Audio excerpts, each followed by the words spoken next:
नमस्कार नमस्कार नमस्कार दोस्तों, मैं Nikhilesh Jain Hindi ChessBase India channel पर आप सभी का हार्दिक अभिनंदन करता हूं। दोस्तों, Grand Chess Tour Saint Louis Rapid के दूसरे दिन भी प्रज्ञानंदा का जादू जो है वो बरकरार रहा और प्रज्ञानंदा फिलहाल 9 अंकों के साथ पहले स्थान पर चल रहे हैं, 7 अंकों के साथ दूसरे स्थान पर जावो खेर सिंदारो चल रहे हैं। तो सिंदारो का फॉर्म भी ज़बरदस्त चल रहा है। कल प्रज्ञानंदा की जो 2 बाजियां हुई उनके बारे में अगर हम बात कर लें, प्रज्ञानंदा ने जो अब तक मैच खेले हैं अगर हम उस पर नज़र डालेंगे तो प्रज्ञानंदा ने डोमिंगेस पेरेस से ड्रॉ खेला था, उसके बाद लेवन ओरोनियन को हराया, फाबियानो करुआना को हराया, सिंदारो से उनका ड्रॉ हुआ, लियोंग अवंदर से वो मैच जीते और आखिरी बाजी उनकी वेस्ली सो से जो है वो बेनतीजा रही। आज उनके मैच होंगे अनीश गिरी, विंसेंट केमर और वॉन फॉरेस्ट जॉर्डन से। सो देखते हैं कि क्या कुछ होगा आज के दिन। कल लेकिन ये जो मैच हुआ लियोंग अवंडर के साथ, जो कि वंडर बॉय कहे जाते हैं, यूएसए के अगली पीढ़ी के खिलाड़ी माने जाते हैं और काफ़ी टैलेंटेड प्लेयर हैं। और अगर इस टूर्नामेंट में हम उनके प्रदर्शन की बात करें तो उन्होंने वेस्ली सो से हारे थे, फिर अनीश गिरी से ड्रॉ किया, विंसेंट केमर से ड्रॉ किया, वॉन फॉरेस्ट से ड्रॉ किया, प्रज्ञानंदा ने इनको हराया और लेवन ओरोनियन से ड्रॉ किया। तो आप ऑलरेडी देख सकते हो कि टॉप प्लेयर से जो है वो उनको बराबरी पे तो कम से कम रोक रहे हैं।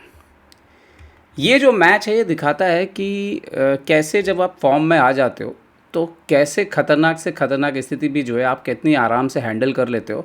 और देखिएगा लास्ट तक प्रज्ञानंदा के खेल का जो स्तर है लाजवाब है। इसमें E4 से शुरुआत हुई, कैरोकान खेल करके जवाब दिया, D4 D5, यहाँ पर E5 एडवांस वेरिएशन होता है, यहाँ पर C5 खेलते हैं प्रज्ञानंदा और समहाउ फ्रेंच जैसी पोजीशन जो है वो बन जाती है। नाइट C6, बिशप आता है B5, क्वीन B6। अब फ्रेंच से और इसमें क्या डिफरेंस है कि फ्रेंच में हम ऑलरेडी E6 क्लोज कर देते हैं, तो ये जो बिशप है लाइट कलर का बिशप ये हमेशा के लिए ख़राब हो जाता है। जबकि अभी कैरोकान में आपके पास ऑप्शन है कि भाई मैं पहले बिशप निकाल सकता हूँ फिर क्लोज करूँगा। तो यहाँ पर बिशप A4 खेला इन्होंने, सो E6 फाइनली क्लोज किया and night E2, BD7, castle, night G7 और यहाँ पर बिशप C2। तो अब इस पर अगर आप देखोगे तो जो आइडियाज़ हैं अब काफ़ी हद तक फ्रेंच वाले आइडियाज़ लगेंगे, मतलब F6 वगैरह। अब यहाँ पे मेन जो दिक्कत है वाइट ब्लैक का कि अभी भाई किंग साइड डेवलप नहीं हुआ है, ठीक है। आप लॉन्ग कैसल कर सकते हो बट वो हमेशा आपके लिए चैलेंजिंग रहेगा, कभी भी ये ओपन हो जाएगा और आपके ऊपर अटैक आ सकता है। ओके, प्रज्ञानंदा खेलते हैं सेंटर्स पे exchange CD4 CD4, now night B4। सवाल पूछते हैं कैसल करने की बजाय या किंग साइड डेवलप करने के बजाय। बिशप आता है B3, now night F5। Okay, अभी बिशप निकलने के लिए तैयार है, नाइट C3, रुक C8। तो ये बेहतर है कि आप अपने मोहरों को पहले ठीक कर लें बजाय कि जल्दबाजी में आप कैसल करें।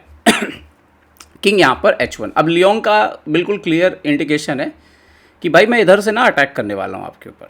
तो सॉरी, थोड़ा पानी पी लेता हूँ।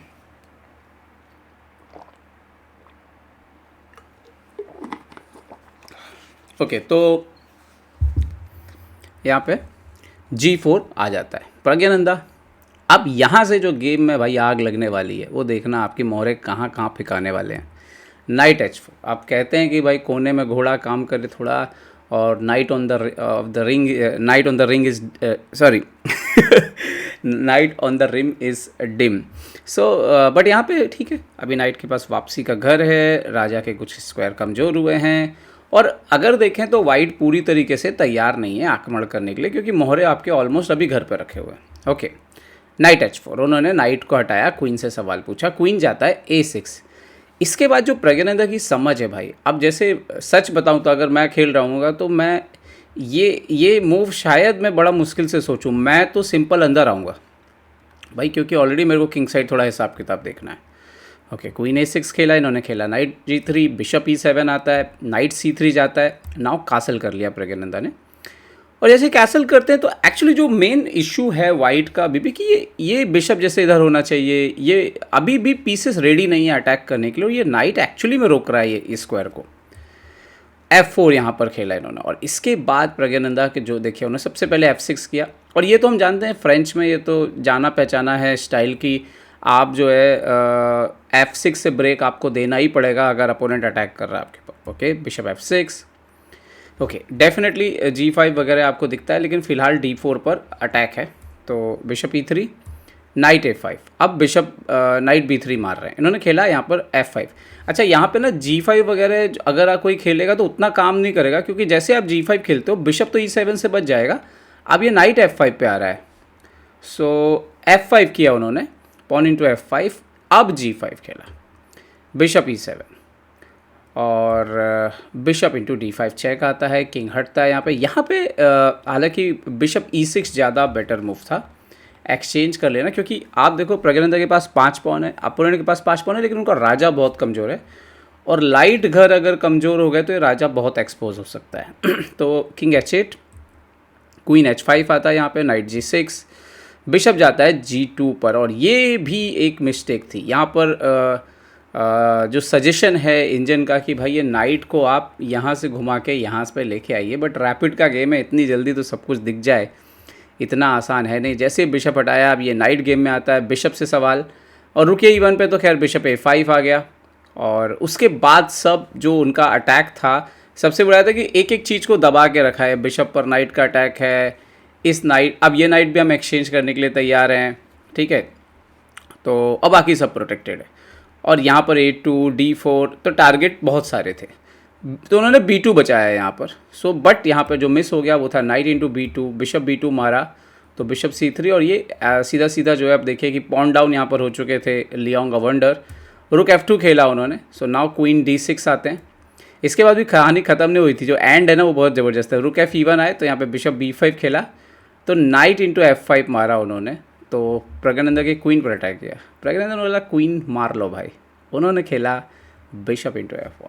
अब ये जो था ना, ये ज़बरदस्त कैलकुलेशन था कि नाइट आएगा D6 पे, तो रुक F2 जा रहा है। अब आप मतलब अगर आप मारने जाते हो तो इस पोजीशन पे रुक C1, और उसके बाद ये होने के बाद भी वाइट बच नहीं पाएगा गेम में। अभी जैसे कि अगर हम कंटिन्यू करें, क्वीन G4 तो सॉरी नहीं आ सकते, रुक G1 आ जाएगा। तो फॉर एग्ज़ाम्पल कहाँ पे खेल सकते हैं हम खेलते हैं, चलिए क्वीन इधर पे खेल देते हैं, तो नाइट F4 आ रहा है, तो क्वीन उधर भी नहीं जा रहा। क्वीन आप H3 नहीं खेल सकते, क्वीन आप H4 नहीं खेल सकते, तो कोई घर राजा के वजीर के लिए जो है वो अवेलेबल नहीं है यहाँ पर। तो आप बोले चलो मैं नाइट को ले आता हूँ पास में, तो भी नाइट F4 आ रहा है। तो प्रॉब्लम है, इतना ज़्यादा ये हो चुका था कि इस पोजीशन को बचाना, डिफेंड करना पॉसिबल नहीं था, तो अब उसको आप मार नहीं सकते, ठीक है, F1 को। तो अभी क्या करेंगे आप, किंग G1 खेलेंगे, तो रुक G2 king F1, so now रुक C1 चेक। अब ये सब थ्रेड जो था ना, ये बार बार नाइट F4 की वजह से एक्टिवेट हो रहा था, तो इसीलिए रिज़ाइन कर दिया उन्होंने। एक्चुअली में आफ्टर बिशप F1 ही रिज़ाइन, नहीं नॉट हेयर, यहाँ पर ही रिज़ाइन कर दिया आफ्टर बिशप F1 लियोंग ने, क्योंकि इसके बाद ज़्यादा कुछ हो नहीं रहा था। तो शानदार जीत प्रज्ञानंदा की। और इस तरह के मैच जब आप खेलते हो, जितना बोर्ड पे पता नहीं क्या क्या हो रहा है, राजा भी कमज़ोर है, सामने वाले का राजा भी कमज़ोर है, पीसेस पूरे बिखरे हुए हैं, और इस तरह के गेम को संभाल लेना दिखाता है कि आप प्रज्ञानंदा का फॉर्म जो है वो ओलंपियाड के ठीक पहले बिल्कुल वापस जो है वो फॉर्म पे लौट आए हैं प्रज्ञानंदा। तो उम्मीद करता हूँ वीडियो आपको पसंद आया होगा, पसंद आया तो लाइक शेयर और सब्सक्राइब करना ना भूलें। उम्मीद करते हैं प्रज्ञानंदा रैपिड का खिताब और ब्लिट्स का खिताब दोनों अपने नाम करेंगे सेंट लुइस में।